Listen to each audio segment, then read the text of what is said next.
think we are in a period where people are more and more conscious about what they are buying. They understand now that with their purchase there is actually consequence. That is a challenge that is transforming currently within our fashion industry.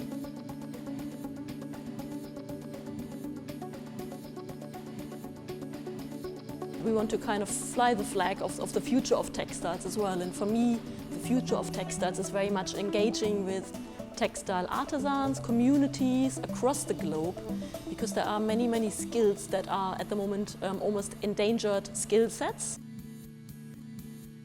With every single project we do, we want the students to become more aware of every decision they make. So whatever decision they make, we want them to be responsible, we want them to be aware, we want them to be knowledgeable, and we want them to have experiences. So this project gave us the opportunity to really think about that and relate it very directly to a community, because whatever they decided to do, whatever their outcomes were of the winning design, it would impact the people who were going to be making it afterwards. So the brief was all about a journey or a story. I was inspired by taking the cotton from the seed all the way through to, the design of the textiles, to then the design of the garment.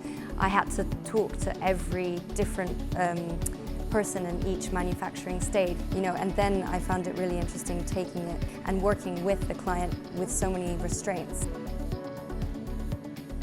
This project in many ways has been a perfect kind of sandpit for our students and also for our staff to practice new ways of communicating across the globe.